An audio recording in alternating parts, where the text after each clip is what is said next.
Diddler and British Strongman podcast. So this week we're going to go over it's been a busy couple of weeks for Strongman. So we had the Fitxpo last week with the Fitxpo Log and Deadlift Championships. We had the England Strongest Woman on the Saturday. We had England Strongest Man on the Sunday. This weekend we've had the BNSF Britain's Strongest Man. And there's been a whole host of comps up and down the country, haven't there, Shane? We've had Ireland Strongest Man as well, and Republic of Ireland Strongest Man, I think it is. Those two Irish comps anyway that I know of. Yeah. So, let's go over. Let's start with England Strongest Woman first. So that was on Saturday. So. I was so engrossed in the under 64s that I didn't really see much of the 82s and the opens. But in the under 64s, Shannon Clifford won. Molly came fourth, my girlfriend. So she was we're absolutely buzzing for her to qualify for Britain's. Do you know how did the under 82s and opens go? Can you remember, Shane?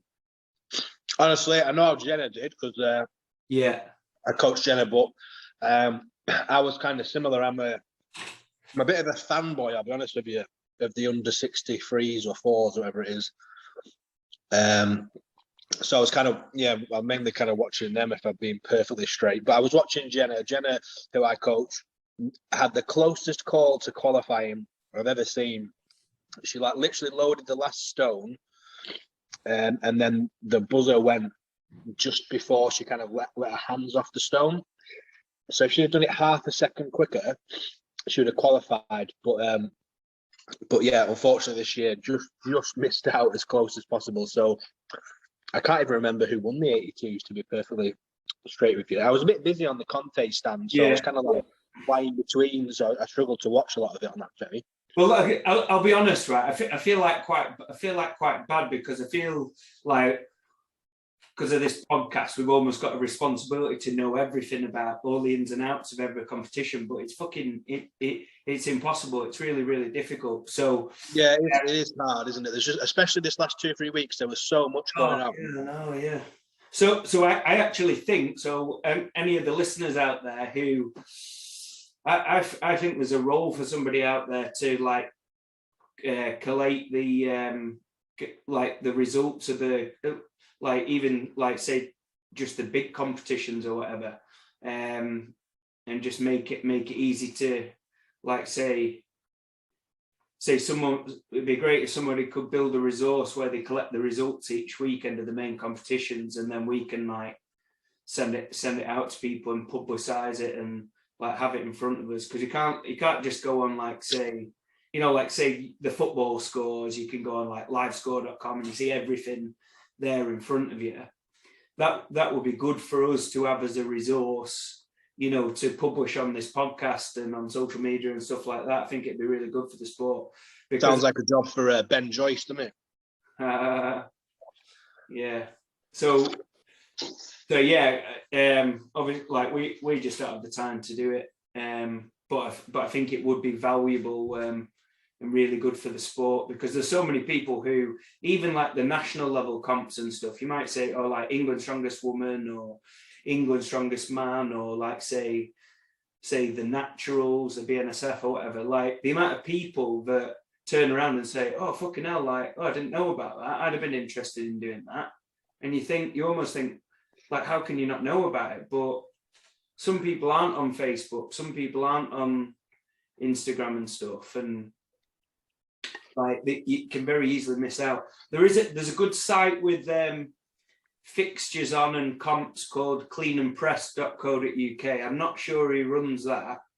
In fact, that might have some of the results on, I'm not sure.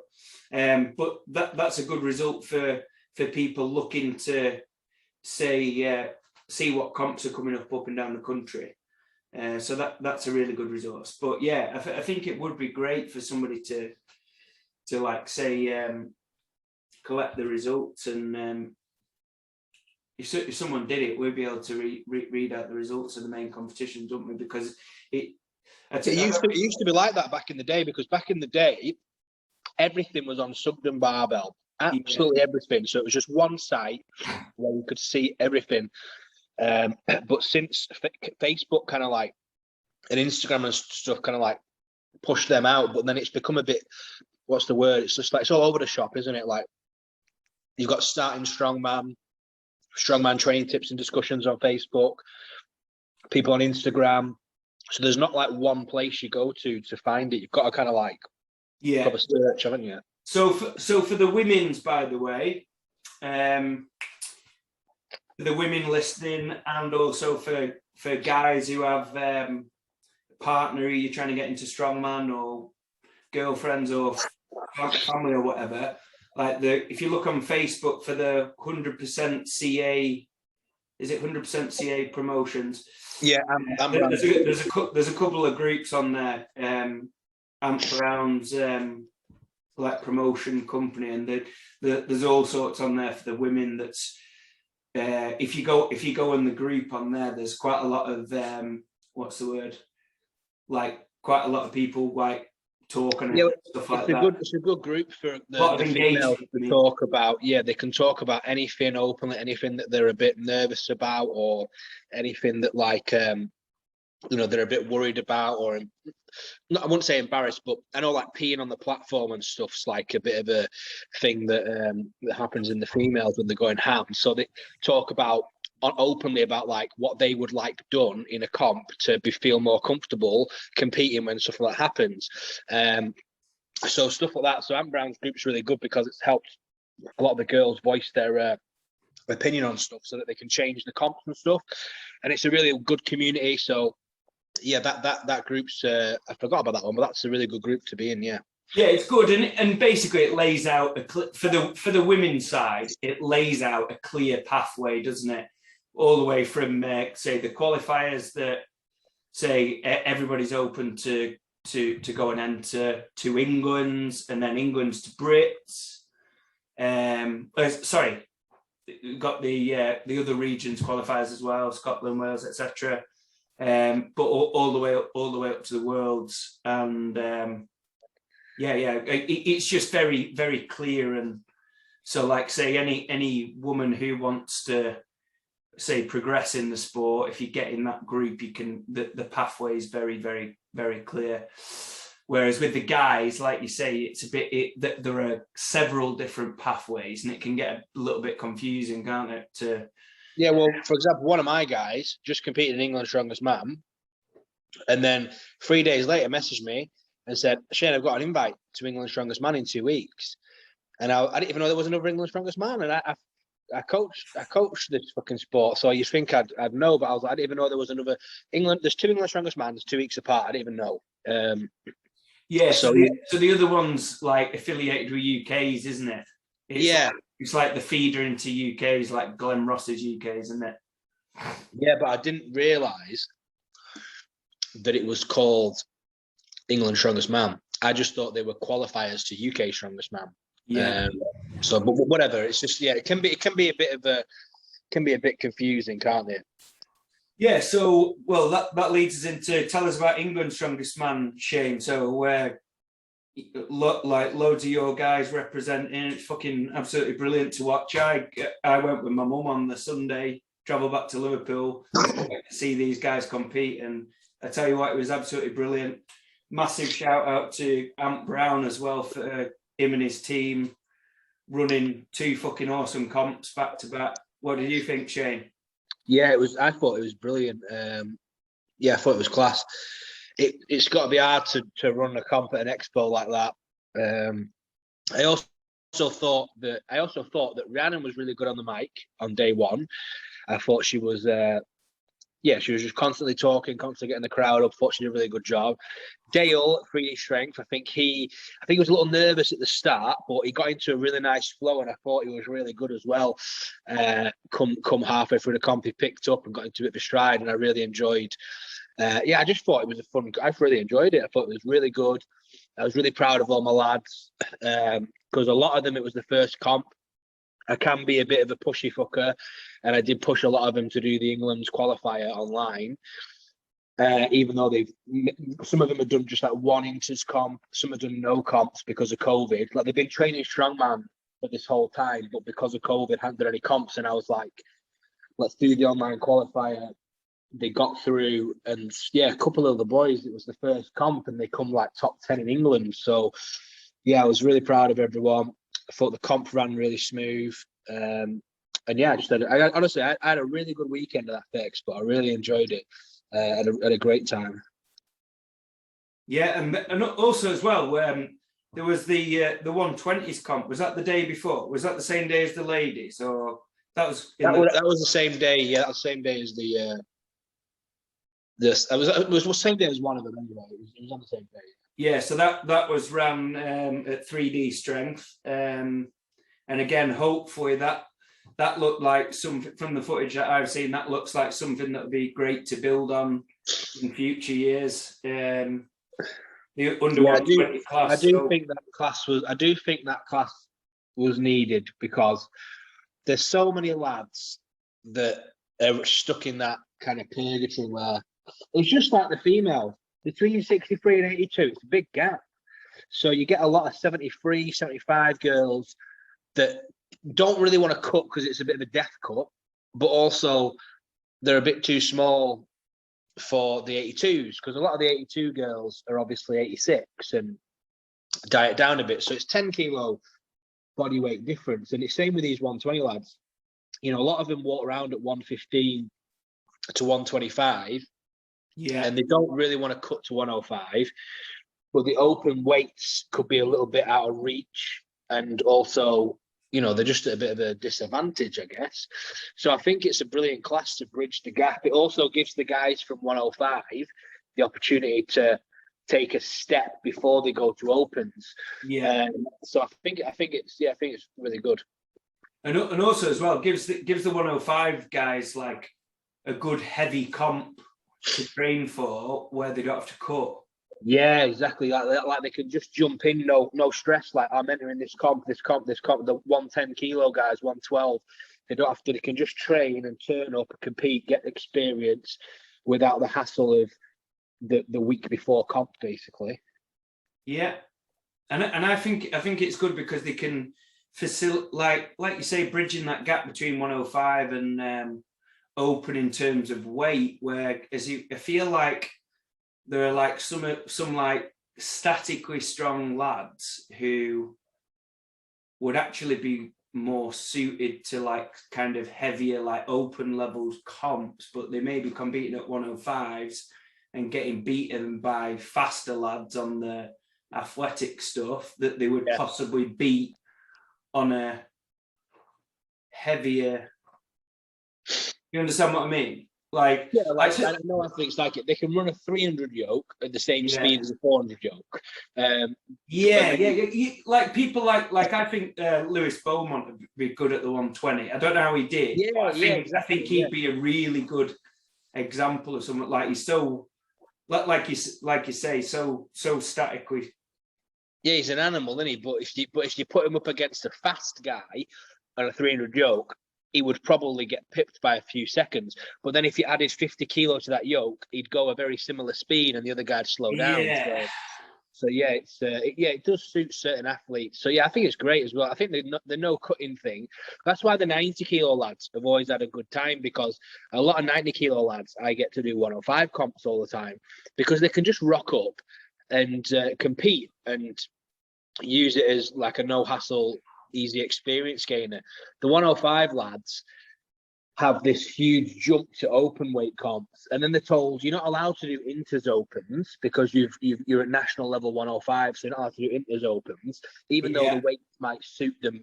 You know, the weights might be good for them, and they're not trophy hunting, but because they've done national level, they're not allowed because of that weird kind of ruling there is. And then I've got to jump to open weight. And sometimes it can be, you know, quite a jump up in weightlifted. So yeah. Yeah. So going back to England's strongest man, who like give us a bit of a rundown what you were most impressed with in terms of athletes competing and your athletes who competed, who you want to give a shout out to? Yeah, well, I'll start off with Ryan Oldfield. Brilliant performance. He came second, did Ryan, and I think that the one thing that impressed about Ryan is obviously he's just experienced, just good at everything. He didn't make any mistakes really, and the thing that impressed me was he used his brain, which is hard for Ryan when you've only got a couple of cells. But on the frame carry, he saw that loads of people weren't moving it, and he used his initiative, and he put his grip a little bit. He either went forward on the handle or back on the handle, whichever one it was, so that one end lifted first, and then he just kind of like scraped it across the ground and moved it 3 inches, which was enough to basically gain him. I think he got 5th actually, because people couldn't pick the frame up. So yeah, he saw what was happening. He didn't try and pick it up in the center or in a manner that would allow him to carry it. You know, he didn't think, I'm going to try carry this 15 meters. He literally thought, what's the best way to move this 3 inches? And did that and got himself points. And I thought that was a real smart thing to do in the moment. And that's what got him second place, because he would have dropped a lot of points, if he hadn't moved the frame. So that was really good. And with my lads, I was just impressed with everybody keeping their heads, because, I mean, the comp ran really well. But the one thing I will say is there was a clear issue with not testing kit. And that's not really Ant's fault, I guess. I don't know what to say. I think the person who tested the kit was Paul Smith. And I don't think that you should test a frame carry with someone with one of the best frames in the country, because you're going to get a misjudgment of how hard it is, because you don't want England's level competition. You don't want someone coming 5th out of 16 with a 3 inch, distance, do you? So a lot of the lads didn't lose their heads with the issue with equipment. Like, for example, the log. Apparently the log was really difficult. For example, Jack Osborne only got like 5 reps, and I think he was aiming for like 8. Ryan, I was expecting way over 5. I think he got 3, because I didn't use it, so I don't know, but all the athletes were saying the weight of the log felt like it was in front of them, because it wasn't. The welds were different, and the weight distribution was off. But all the lads that kind of had a little bit of an issue on the log, they didn't lose their heads. They just thought, right, it is what it is. Everybody's in the same boat. And they cracked on with the next event and did really well. Mitch as well. Mitch had an issue with yoke. He couldn't move the yoke. First thing he said was, don't care, I'm just going to smash the rest of the events. Mitch ended up coming 4th. So he clawed it back after not moving the yoke. He could have come top 3 if he didn't have that little injury happen. But, he didn't lose his head and clawed it back to 4th. And yeah, just all the lads put in I don't know how to explain it. Like it was like an experienced performance from new lads, and let me just butt in with that. Actually, like for somebody like I don't know a lot of the guys that you coached were there. Like, I don't know them personally or whatever, but like they didn't look like they were new to it, and I think that's like testament to your coaching and testament to them throwing themselves. Like, they didn't look like it was one of the first comps or whatever. You couldn't tell. They were just cracking on. And especially with like some of the challenges you've highlighted, where like say the frame and being super heavy. Like, I feel like it happens a lot on log at comps where people seem to underperform. But I just feel that like so many like implements and different brands are subtly different, that does make a huge difference. But I also think the expos, as soon as you look up, there's fucking bright lights straight down, and it can, with a log, obviously you're literally looking up at the ceiling, so that can throw your balance off as well. So I don't know whether this is just what I was told off the lads. It could have just been they were looking into the light and it was made. Also, I don't know what you think, but training in lean body, you've got a high ceiling, haven't you? And oftentimes if you go to a gym with a low ceiling for a comp, it throws off your like balance and stuff. And same with me, like if I log in my gym with a low ceiling, if I go to log outside where it's suddenly, you know, infinite, it throws your balance off. So it could just be stuff like that. I didn't mean to fucking slate immense strength logs. It was just literally every single person that said it. That's why it was a common trend that everyone was like, Jesus Christ, that long. Well, I'll say my opinion on it, right?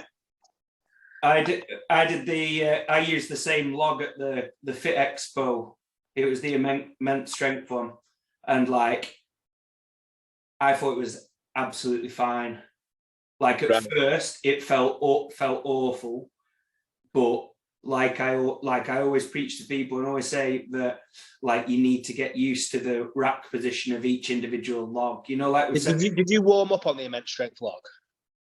Well, yeah, it was a fucking effort. I say warm up. Like they didn't have many plates. It was like I think it was like 80 empty or whatever, and then you had to go to I think they had 95 and then 125. Because I said to Anne after that I thought the issue was they warmed up on a Mo log, right? And okay. went out to an immense strength log. So if it was slightly different, and you've kind of, you know, activated yourself and got used to the Mo log, and then lifted on the immense strength, and it's different. It's going to throw you, isn't it? Yeah. Well, let me just reiterate what we have covered. We might have covered it on the podcast. We've definitely covered it on YouTube and at the seminars. Do you remember me saying, explaining why you need to warm up on each individual log? You know, about like say basically starting at like this is what everybody should do, in my opinion, right? Is grab whatever log that you're going to be using at your comp or whatever.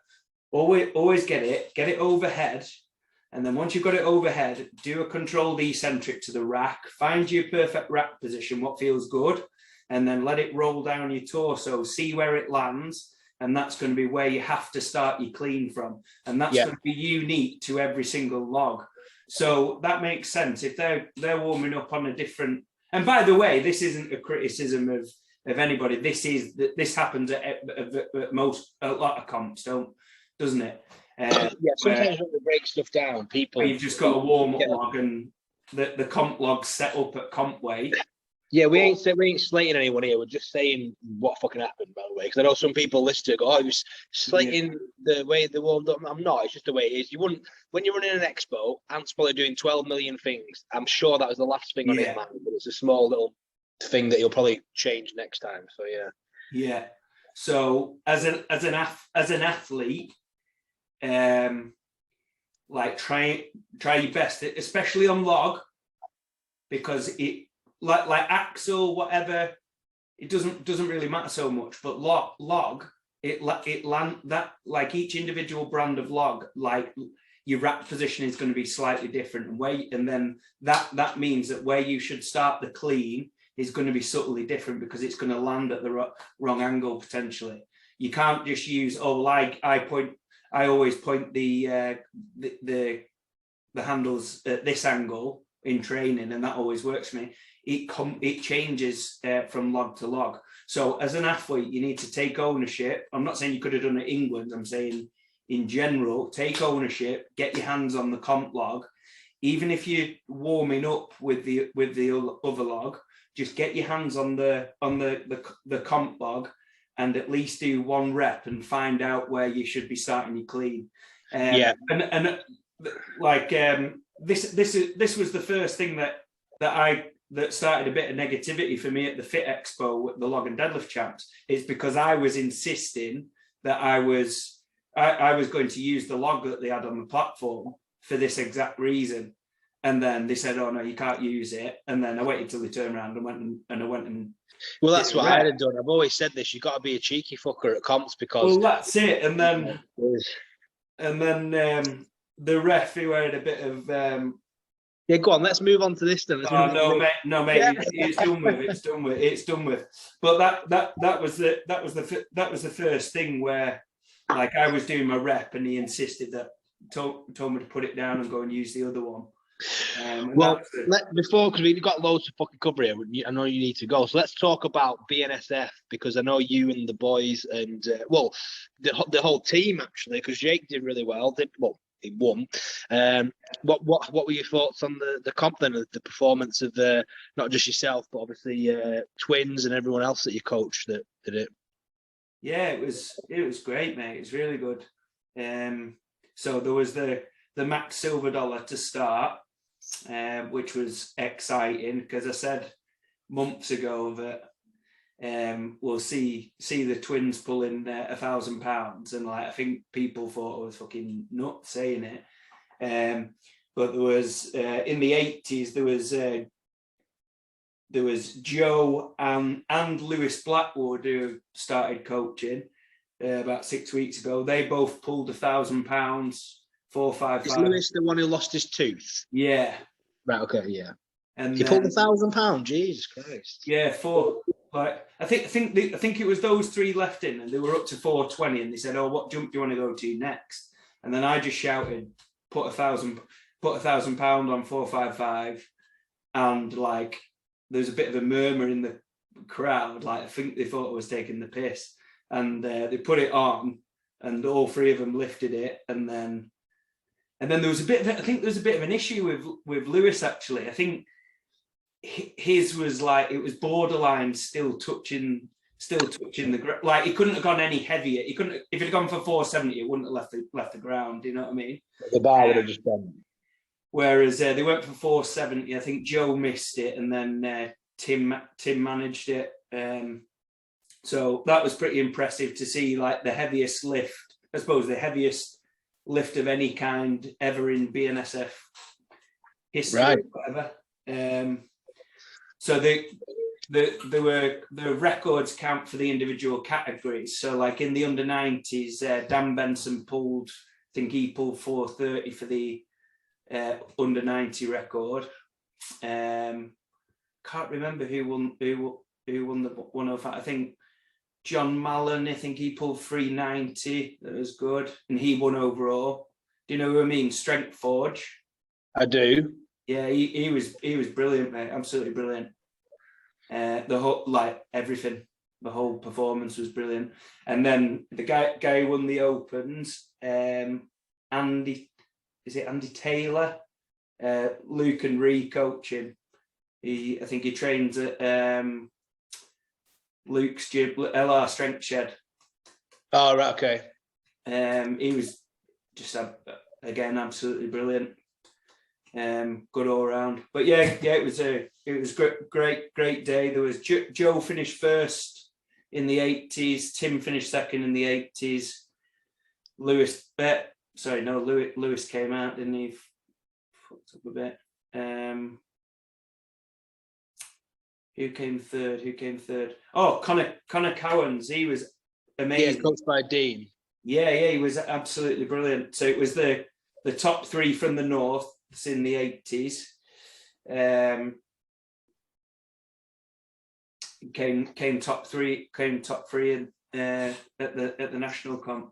I backed Lewis Blackwood to get third spot, but he fucked his ankle on the. I feel really sorry for him actually, because what they'd done with the frame, they'd run head-to-head frame, and I think Lewis had won the frame. I think it was 260 frame, like 10-meter drop and turn, and then Tim went, and Tim got absolutely mauled. Did about 5 or 6 pickups, and then they realised at the end that they misloaded it. Tim had done 280, so they decided the fairest way to do it was to make everybody go again, and then. How did they misload it? Well, it was just one of those things. It was just one of them was at 260, and because it was head to head, one was set at 260, the other one was at 280. So everybody had to go again. They decided. Is that from the under 90s or something? 280 was the under 90s weight. No, they just. Oh, fair enough. Just a random thing, right? Yeah, it was just a random thing. So, like, I still think the fairest thing on the day was to make them all go again, and they all decided 240. It was fair, whatever. But unfortunately, it stung a few people, and I think Lewis, who possibly won the frame carry, he fucking ended up dropping it on his heel, fucking his ankle. So he was fucked after that, bless him. Oh, you'd be fucking gutted, wouldn't you? I know. I know,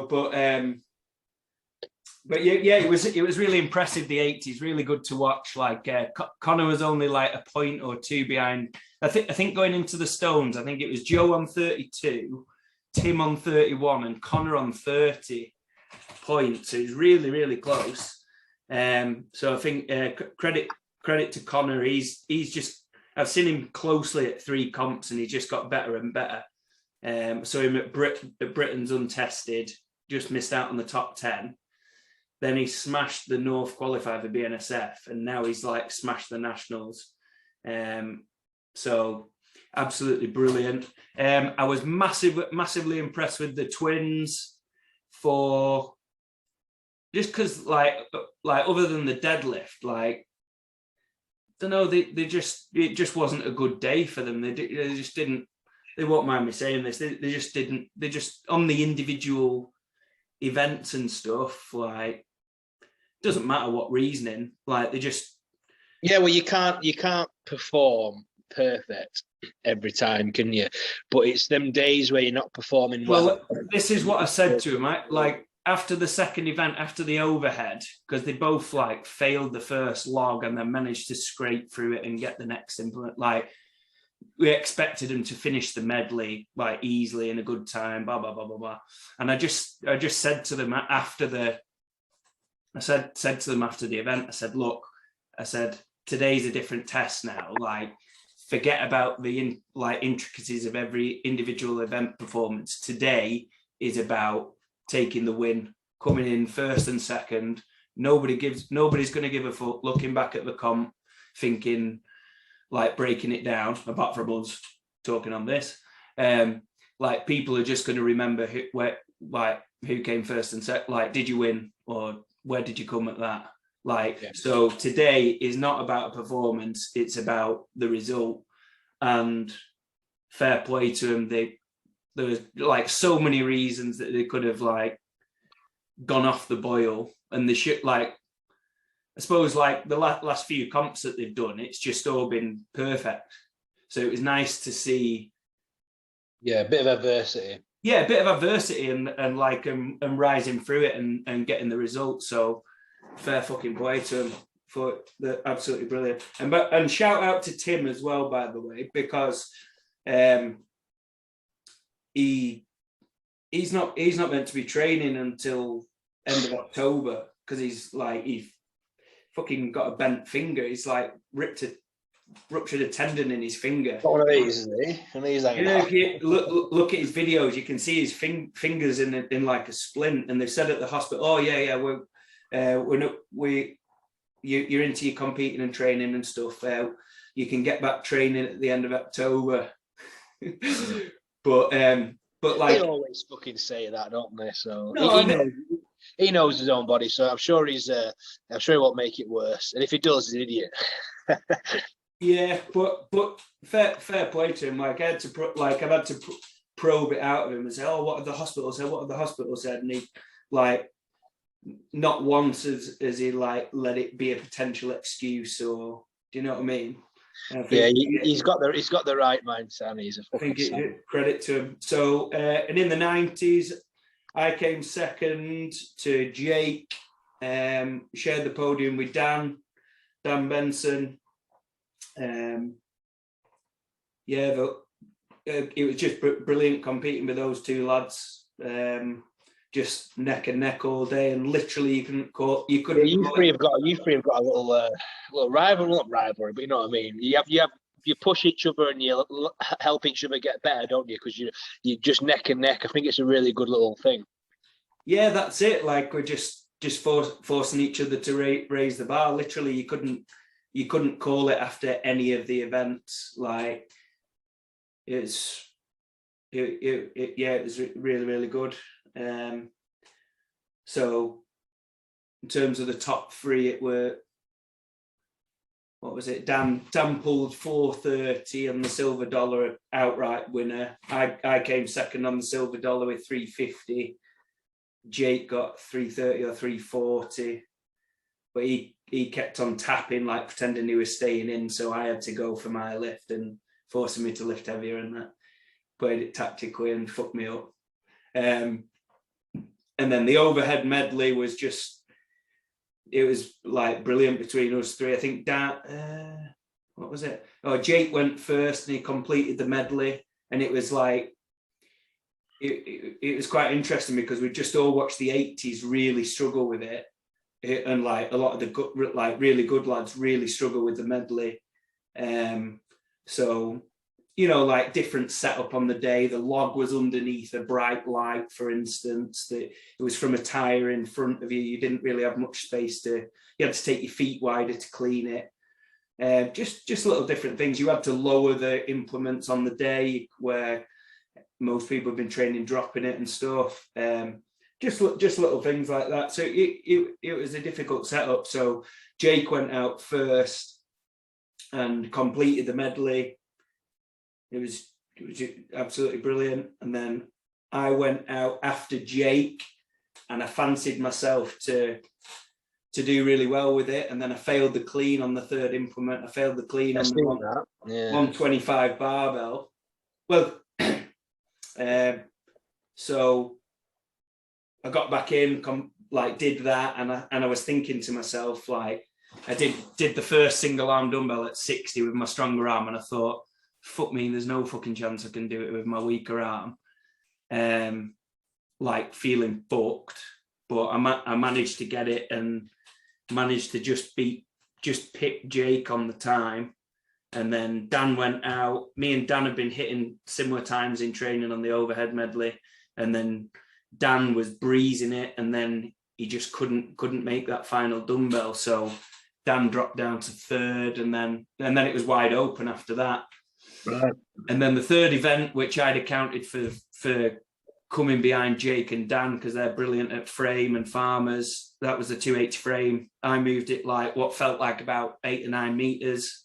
And then I watched the video and I moved it like fucking about 2 meters, and just mauled myself. And then there was tire flip after that. Basically going into the final event with the 90s on the stones, it was me and Dan on equal points, joint second and third, and we were 2 points behind Jake. I was out first, so I knew I needed to go out and win the stones, and hopefully somebody beat Jake. And then I went out, did a really good run. I think I won by a couple of seconds on the event. And then Jake knew what he had to do and just went out and executed it brilliantly to beat the person who was in second place to take the win overall. So yeah, absolutely brilliant. Dan was unfortunate he fell over on the sandbag. And it was like kind of what he did that cost him at England's as well this year. Like brilliant performance and everything, and then that kind of one mistake on a medley that's taking you from top points to bottom points, and that it just highlights how important it is for everybody to train medleys in terms of skill and speed and stuff like that, because there's so much, like, no matter whether it's heavy or whether it's light, there's so much pressure on, especially when there's like 5 or 6 seconds separating top points and bottom points. Like, yeah, one trip you're fucking straight down, aren't you? Yeah, that's it. Yeah, and obviously there were John Mallon in the 105s, and then Andy Taylor won the Open. So the top 3 from each class qualify for being like the drug tested Europes and Worlds. Oh, and also as well, a good thing about the BNSF was there were drug testing on the day. Oh, that's good. Yeah, like it's almost like a standing joke that it is, yeah. that like nobody can ever remember them testing. So for people who are genuinely bothered and they want to actually compete because there are quite a few people who won't actually compete because they're not testing convinced about the testing. So people who are actually asked about them testing and being arguably more level playing field somewhat, then there is testing going on. But yeah, we got anything else to add, Shane? Or are we done? No, I think we're done, mate. I think that's everything. Yeah. So I'll catch you next week, buddy. Yeah. Thanks, mate. All right. Oh yeah, and also as well, so many other like brilliant comps from all levels going on across the country, like in the last couple of weeks. Like obviously we just talked about like the national level ones and qualifiers and whatnot, but yes, I got to give a big shout out to Jack Harkin, because Jack Harkin in one of his first comps won. I think it's Republic of Ireland Strongest Man. He won some kind of Ireland Strongest Man. He got about 9 trophies because they did it with different categories that you were all in. So he won like the juniors, he got a trophy for that, but then he got the first timers best lifter, and then he got like the actual overall win as well, which qualified him to Islands. And then he was competing against Paro Dwyer and the likes on the weekend. He's only a young lad. He's got loads of potential, and Jack did brilliant there. He came 5th at Islands, but the top 5 were like separated by a couple of points, and he had one little mistake on an event, which, like you kind of said with Dan, dropped him from a podium spot at Islands down to 5th. But again, it was kind of one of those things that's a little bit out of your control. Have you seen them anvils that Glenn makes people carry? Yeah. Yeah, they're hard to train until you actually go see and touch the implement. Apparently, they're a bit hard to understand the grip side of things. So we winged it a bit and tried to train it, but I think he just cocked up a bit on the anvils. But again, other than that, he's a fucking absolute. He's got a big future ahead of him as Jack. He's only a young lad, and he's already pushing par and that level. It's really good. Yeah, and then at like the grassroots level, like there's been like Chaos are hosting awesome comps consistently for people doing novice in as first timers. There's been a great comp near us that Tommy Tatham's been hosting this weekend, which I particularly like because there's almost like a kind of first time, like almost lighter than first timers, if you will. And it just opens up the door and just shows how popular the sport is for people who aren't necessarily lifting massive weights yet. Because I think that was a problem when I got into strongman a few years ago. Was like, I think the first comp that I did was like 200 kilo deadlift for reps. I think I did a 110 axle, 110 farmers. Like it's fucking heavy for like. There are so many people who might be lifting 120, 130, 140 kilos. Guys, they might be doing 60 kilos overhead, who are actually really good and they're technically really good and they want to compete and stuff like that. So I think it's great that the sport's growing at the grassroots level as well, and basically showing promoters that there's a big market out there for some lighter comps as well. That again is just going to fill the bottom of that, broaden the bottom of that pyramid, which is great. Right. Peace out, mate. See ya. See you, mate.